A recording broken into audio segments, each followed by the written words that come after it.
नमस्कार दोस्तों। Should you get back with your x? एक काफ़ी ज़्यादा पूछा जाने वाला सवाल।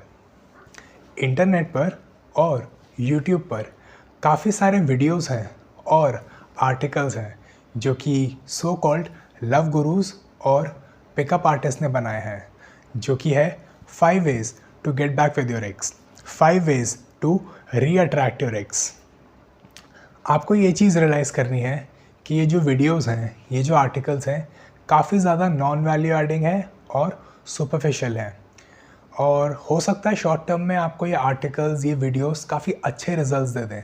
लेकिन लॉन्ग रन में आपको इन वीडियोस से, इन आर्टिकल से कभी अच्छे रिजल्ट्स नहीं मिलेंगे, क्योंकि ये सब चीज़ें या फिर ये सब स्ट्रैटेजीज़ जो ये लोग रिवील करते हैं, ये बिल्कुल भी सस्टेनेबल नहीं है।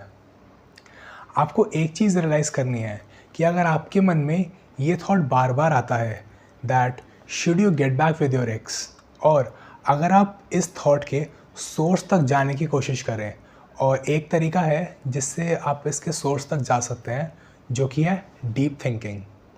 तो अगर आप थोड़ी बहुत डीप थिंकिंग करें और इस थॉट के सोर्स तक जाने की कोशिश करें, तो इस वीडियो में मैं आपको 3 रीज़न्स बताऊंगा जिनसे आप काफ़ी ज़्यादा रिलेट कर पाएंगे, और there is a high probability that इनमें से कोई एक रीज़न होगा जिसकी वजह से आपके मन में ये थॉट आता है that should you get back with your ex or not. So पहला रीज़न है that you have emotional dependency towards that person. दूसरा रीज़न जो कि है you are tied to that person in some or the other way. किसी ना किसी तरह से आप उस इंसान से बंधे हुए हैं। और पहला रीज़न जो कि मैंने बताया दैट आपकी एक इमोशनल डिपेंडेंसी है उस इंसान के साथ। और तीसरा और सबसे ज़्यादा प्रोबेबल रीज़न जो कि पर्सनली मैं काफ़ी लोगों में देखता हूँ और काफ़ी कपल्स में देखता हूँ, जो कि है that person is in your comfort zone. May be that person is just a call away और टेक्स्ट अवे, या फिर आपने साथ में जो अप्स एंड डाउन्स देखे हैं, या फिर जो मोमेंट्स थे, या फिर कुछ भी था आपका, जो भी था साथ में, जितना भी टाइम आपने साथ में स्पेंड किया, जिस वजह से कोई इंसान आपके कंफर्ट जोन में है, तो एकदम से जब वो सेपरेशन होता है, वैसे सेपरेशन एकदम से नहीं होता, वैसे जब भी वो सेपरेशन होता है तो आपके मन में सेल्फ डाउट आता है, या फिर ये थॉट बार बार आता है कि आपने डिसीजन सही लिया या गलत लिया। और इसका सबसे बड़ा रीज़न है कि आपकी वो इंसान आपके कंफर्ट जोन में था। अगर हम स्टेटिस्टिकली बात करें तो 80% जो केसेस होते हैं जहाँ पे सेपरेशन होता है, एंड 80% जैसे कि मैंने बताया, इन 80% of the cases separation is initiated by females. आपको एक चीज़ रियलाइज़ करनी है, जब भी एक फ़ीमेल एक सेपरेशन इनिशिएट करती है, या फिर जब भी ये सेपरेशन या फिर पार्टिंग वेज ये आइडिया उनके दिमाग में आता है, या फिर जब वो ये डिसीजन लेती हैं, तो एक चीज़ जो काफ़ी लोग गलत समझते हैं कि ये इम्पल्स डिसीजन है, या फिर ये एकदम से लिया गया डिसीजन है। तो ये एकदम गलत थॉट है, क्योंकि जब भी एक फ़ीमेल ये डिसीजन लेती है, या फिर इस बारे में सोचती हैं कि अब things are not working out, या फिर separation is the only way, so इस चीज़ के पीछे काफ़ी ज़्यादा ड्यू डिलिजेंस होता है, काफ़ी ज़्यादा एनालिसिस होता है। ये एनालिसिस में वो हर तरह के प्रोज एंड कॉन्स को कंसिडर करती हैं, और काफ़ी सारी चीज़ें जो वो करती हैं, मे बी अपने फैमिली मेम्बर्स के साथ जो क्लोज़ होते हैं of course, end of course अपनी बेस्ट फ्रेंड के साथ, या फिर कोई भी उनकी क्लोज़ फ्रेंड के साथ, वो हर तरह का ड्यू डिलिजेंस करती हैं, सारे प्रोज एंड कॉन्स को कंसिडर करती हैं। और जब ये सब करने के बाद जब उन्हें ये रियलाइज़ होता है कि अब कोई तरीका नहीं है, या फिर the best way is to part ways, तभी जाकर वो एक डिसीजन लेती हैं। लेकिन इस बारे में सोचना, फिर इस बारे में ड्यू डिलिजेंस करना काफ़ी हफ्तों पहले, या फिर कुछ केसेस में महीनों पहले भी स्टार्ट हो जाता है। तो ऐसा नहीं है कि ये इम्पल्स डिसीजन होता है इन फॉर फीमेल्स। दूसरी तरफ अगर हम मेल्स की बात करें, तो अगर कोई एक मेल ब्रेकअप करना, या फिर they decide to part ways with you, तो अगर वो ये डिसीजन लेते हैं, तो एक पॉसिबिलिटी होती है to influence that decision. Females के केस में अगर ये डिसीजन उन्होंने ले लिया है, तो there is no going back, क्योंकि जैसे कि मैंने बताया, काफ़ी ज़्यादा ड्यू डिलिजेंस होती है, काफ़ी ज़्यादा प्रोज एंड कॉन्स को सोचा जाता है। तो एक बार अगर फीमेल ने डिसीजन ले लिया है that they want to part ways with you, so ideally you should not waste your time, energy and money to change that decision or to influence that decision, because वो नहीं होने वाला। लेकिन mails के case में ये चीज़ थोड़ी अलग है। मेल्स जब ये डिसाइड करते हैं या फिर जब वो डिसीजन लेते हैं that they want to part ways, तो हमेशा एक थोड़ी बहुत पॉसिबिलिटी रहती है to get back with that person या फिर वो रिलेशनशिप कंटिन्यू हो सके। और ये पॉसिबिलिटी जब तक रहती है जब तक फीमेल ये एक्सेप्ट ना कर ले या फिर जब वो अपने खुद से अपने मुंह से ना बोल दे कि दैट रिलेशनशिप हैज़ एंडेड, तो तब तक ये पॉसिबिलिटी हमेशा रहती है इन केस अगर मेल ये डिसाइड करें या फिर ये डिसीजन ले that they don't want to continue further. तो ये चीज़ आप रियलाइज़ करें। एक और चीज़ जो काफ़ी इंटरेस्टिंग है कि हमारी जब हम जॉब स्विच करते हैं या फिर हम कोई भी चीज़ अब कोई भी नई चीज़ करते हैं अपनी लाइफ में, हो सकता है एक नया फ़ोन लेना हो। इस वीडियो में हम एक जॉब का एग्जांपल लेते हैं, तो हम काफ़ी सारी चीज़ें कंसिडर करते हैं उस जॉब के बारे में कि वर्कलोड कैसा है, मे बी आपके जो बॉस है जिनको आप रिपोर्ट कर रहे हैं वो कैसे हैं, और हम काफ़ी सारी की चीज़ें हम काफ़ी सारी चीज़ें देखते हैं उस ऑफ़िस के बारे में, वर्क कल्चर कैसा है, वर्कलोड कैसा है, वीक ऑफ्स कितने हैं। हम काफ़ी सारी चीज़ें कंसिडर करते हैं, लेकिन हम अनफॉर्चुनेटली इतना ड्यू डिलिजेंस, इतना एनालिसिस अपनी लव लाइफ में नहीं करते, जो कि अगेन एक गलत चीज़ है। तो आई वुड रिक्वेस्ट यू कि जितना एनालिसिस आप एक जॉब स्विच में लेते हैं या फिर एक मोबाइल फ़ोन ख़रीदने में करते हैं,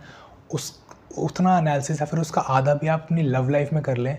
तो आपको काफ़ी क्लैरिटी रहेगी और आप हमेशा ऐसे इनडिसीजन में या फिर ऐसी अनक्लियर सिचुएशंस में नहीं पड़ेंगे। एक और चीज़ जो मैंने काफ़ी नोटिस करी है और शायद आपने भी नोटिस करी हो कि यंग कपल्स में जब भी लड़ाई होती है, और ये यंग कपल्स वो हैं जिनका रिलेशनशिप अभी एक डेवलपिंग स्टेज में है, तो आपने एक चीज़ नोटिस करी होगी कि जब भी इनकी लड़ाई होती है तो और जब भी कोई एक चैलेंजिंग सिचुएशन आती है, तो उनमें से कोई एक बोल देता है कि अब उन्हें बात नहीं कर दिया and they want to part ways, and एक आधे दिन ये लोग बात नहीं करते बट फिर उसके बाद दे आर बैक टुगेदर। और फिर आगे चल के जब रिलेशनशिप में दोबारा से कोई चैलेंजिंग सिचुएशन आती है, तो फिर इन दोनों में से कोई एक बोल देगा कि उन्हें बात नहीं कर दी and they want to part ways, and फिर से वो एक आधे दिन बात नहीं करते, लेकिन उस टाइम के बाद दे आर बैक टुगेदर। तो आपको ये रियलाइज़ करनी है कि ये साइकिल है, ये एक विशियस साइकिल है जो इन कपल्स में प्ले आउट होती है, और धीरे धीरे करके इनका ये जो सिचुएशन आती है जिसमें बोलते हैं कि इन्हें बात नहीं करनी, they want to part ways, इस चीज़ को धीरे धीरे एस्केलेट भी किया जाता है। धीरे धीरे ये एक आधे दिन बात ना करना 3-4 दिन बात करने में चेंज होता है, फिर एक हफ्ते में, और फिर धीरे धीरे करके एक दूसरे को साइलेंट ट्रीटमेंट देते हैं, और धीरे धीरे करके ये टॉक्सिसिटी का ये जो लेवल होता है ये एस्केलेट ही होता रहता है। और ये तब तक होता है जब तक वो रिलेशनशिप एक टॉक्सिक रिलेशनशिप में कन्वर्ट नहीं हो जाता, और एक बार जब ये एक टॉक्सिक रिलेशनशिप बन जाता है then it ends in a very bad way. तो आपको ये चीज़ रियलाइज़ करनी है कि अगर आपके बीच में सब कुछ इतना स्मूथ चल रहा होता, सब कुछ एकदम परफेक्ट होता,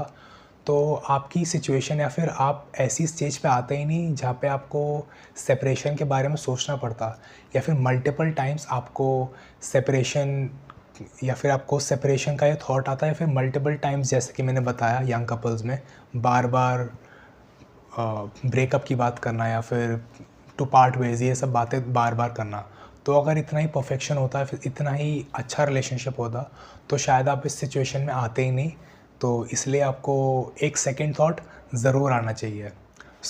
जहाँ बात करके, चीज़ों को फिगर आउट करके चीज़ों को बेटर करा जा सकता है, एक रिलेशनशिप को कंटिन्यू करा जा सकता है, वो चैलेंजिंग मोमेंट्स या फिर वो चैलेंजिंग सिचुएशन से निकला जा सकता है बात करके, तो आप वो ज़रूर करें, क्योंकि it is very difficult these days to find someone who is really good for you, who is a good fit for you. Although मिल जाते हैं लोग, लेकिन to find that perfect fit, to find that good fit is difficult. और कोई भी इंसान किसी भी चीज़ को शुरू से शुरू नहीं करना चाहता, तो आप अपनी तरफ से पूरी कोशिश करें। जहाँ पर आपको लगता है कि कोई पेन पॉइंट है रिलेशनशिप में, या फिर कोई ऐसी सिचुएशन है, या फिर आपने कोई एक बैड हैबिट या फिर कोई एक चीज़ नोटिस करी है अबाउट योर पार्टनर, सो आपको ज़रूर बात करनी चाहिए इस बारे में। आपको वो चीज़ें अपने मन में नहीं रखनी चाहिए, अपने पार्टनर से बैठकर शांति से डिस्कस करनी चाहिए, इंस्टेड ऑफ ऐसी जो निभा-निभी जो होते हैं, इनकी जैसी हरकतें करने से अच्छा कि आप थोड़ी-थोड़ी बातों पे या फिर कुछ छोटी-छोटी बातों पे आप बोल दें कि अब आपको बात नहीं करनी। तो ये सब करना अच्छी बात नहीं है। आप बैठ के बात करें और उस चीज़ को सॉल्व करने की कोशिश करें और ड्यू डिलिजेंस करें। जैसे कि आप अपनी मोबाइल ख़रीदने में करते हैं, जॉब स्विच में करते हैं, तो ऐसी ड्यू डिलिजेंस या फिर ऐसा ड्यू डिलिजेंस अपनी लव लाइफ में भी करें। क्योंकि अगर आपका मेंटल पीस, आपका वर्क लाइफ बैलेंस आपकी जॉब में इम्पॉर्टेंट है या फिर आपकी वर्क प्लेस पे इम्पॉर्टेंट है, तो उससे कहीं ज़्यादा आपका मेंटल पीस या फिर आपकी मेंटल हार्मनी आपकी लव लाइफ में भी इम्पॉर्टेंट है। तो अपनी लव लाइफ को भी अपनी जॉब या फिर अपनी लेटेस्ट फ़ोन परचेज़ की जैसे सीरियसली लें,